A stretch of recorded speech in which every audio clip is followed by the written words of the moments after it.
په افغانستان کې د مسکوکاتو او بانکنوټونو له څرګندېدو مخکې راکړه ورکړه د مالونو په بدل کې کېده، څرنګه چې دا تبادله د ډېرو ستونزو سره تړلې وه. وروسته له هغې د افغانستان لومړنۍ چاپ شوې پیسې په 1298 میلادي کال کې د امان الله خان د واکمنۍ پر مهال د افغانستان لومړنۍ کاغذي پیسې د یوې کابلۍ روپۍ په ارزښت چاپ شوې. په دې پیسو باندې درې نښې د محراب او منور، د افغان دولت سمبول او د یوې کابلۍ روپۍ کلمه نقش شوې وې او د هغې په یوه برخه کې په فارسي ژبه لیکل هم شوي وو.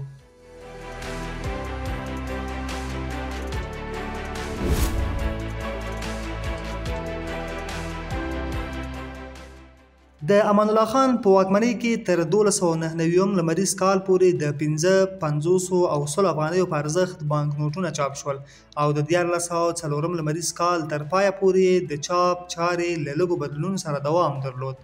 په 1404 کال کې په هماغه وخت کې چې د افغانستان د وزن په سیستم کې اصلاحات رامنځته شول، د افغانستان کرنسي هم له روپۍ څخه په افغانیو بدله شوه او د افغانیو د واحد سره لومړۍ پیسې 15 افغانیو په ارزښت خپرې شوې.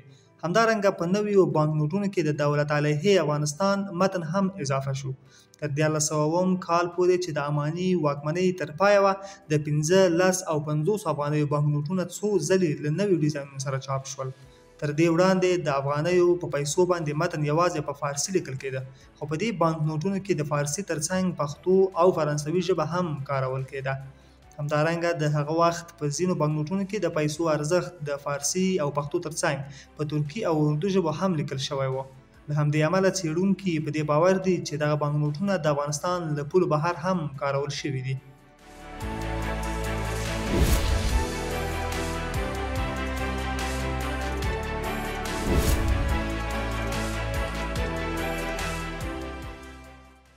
د حبیب الله خان د پاچاهۍ پر مهال نوي بانکنوټونه چاپ نه شول، خو د امان الله خان د دورې په کاغذي پیسو باندې د خپل دولتي مهر چې په هغه باندې د رسول الله د دین خادم جمله لیکل شوې وه ولګاوه او په دې پیسو کې نور هیڅ بدلون رانغی. د افغانستان ملي بانک په 1413 کال کې د ظاهر شاه د واکمنۍ پر مهال تأسیس شو. د دې بانک له جوړېدو سره سم د ظاهر شاه د دورې لومړني بانکنوټونه چاپ شول. دغه بانکنوټونه د 2, 15, 10, 20, 50 او 100 افغانیو په ارزښت چاپ شوي وو او په بانکنوټونو باندې د دولت سرلیک له دولت علیه څخه په د افغانستان شاهي دولت بدل شوی وو.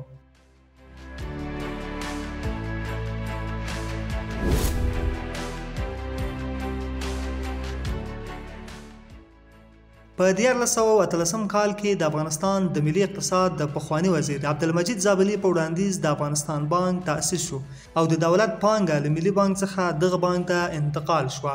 د دغه بانک په جوړېدو سره په بانکنوټونو کې ستر بدلونونه رامنځته شول چې تر ټولو لوی یې په بانکنوټونو باندې د ظاهر شاه د انځور پوښل و او د افغانستان د شاهي حکومت پر ځای د افغانستان بانک د سرلیک زیاتول په دې دوره کې د بانکنوټونو د نورو بدلونونو څخه و. تر دې مهاله په افغانستان کې تر ټولو لوی بانکنوټونه 100 افغانۍ و، خو د افغانستان بانک لخوا د 500 او 1000 افغانیو بانکنوټونه په چاپولو سره د هیواد په پولي سیستم کې ژور بدلونونه راغلل. په 1420 1440 او 1440 هجري شمسي کلونو کې د ظاهر شاه شاهي سکې بله لړۍ په بانکنوټونو کې د پرله پسې بدلون سره چاپ ته ورسېده. د افغانستان د خلق دیموکراتیک ګوند واک ته په رسېدو سره د افغانستان بانکنوټونه کې پراخ بدلونونه راغلل. د دې دورې یو له مهمو بدلونونو څخه د بانکنوټونو څخه د هیواد د لومړي شخص د مخ لرې کول و. همدارنګه د بانکنوټونو په سر کې د خلق د حکومت نښه کېښودل شوه. د حزبي او کارګرانو طرحې چاپ شوې. په افغانستان کې د خلق دیموکراتیک ګوند په وخت کې په بانکنوټونو کې د نورو بدلونونو له جملې څخه د بانکنوټونو کوچني کول او په 1458 هجري لمریز کال کې د پرچمیانو د واکمنۍ پر مهال د دولتي نښانونو پر ځای د افغانستان بانک د نښان بدلون و. دې کړنلارې په وروستیو حکومتونو کې هم دوام وکړ او تر نن ورځې پورې د افغانستان بانک لوګو په بانکنوټونو ولاړه ده.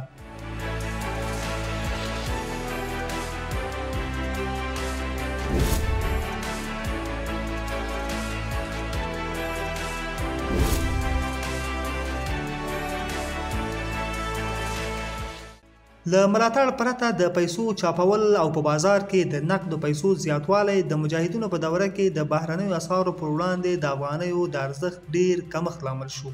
افغانستان کې د پیسو د ارزښت د دې بېساري کمښت په پایله کې د لومړي ځل لپاره د 15,000 او 10,000 افغانیو بانک نوټونه چاپ شول. په دې موده کې د مرکزي حکومت لخوا د چاپ شویو پیسو سربیره د جنرال دوستم تر واک لاندې سیمو کې هم په همدې ډیزاین او رنګ سره پیسې چاپ او بازار ته داخل شوې چې د دوستمیو پیسو په نوم پیژندل کېدې او ارزښت د دولت د پیسو په پرتله ټیټ و. د طالبانو په واکمنۍ کې نوې پیسې نوې چاپ شوې او د مجاهدینو د دورې هماغه پیسې کارول کېدې. دغه اسعار هم په افغانستان کې د جمهوریت له جوړېدو وروسته په لومړي کال کې د اعتبار وړ وې.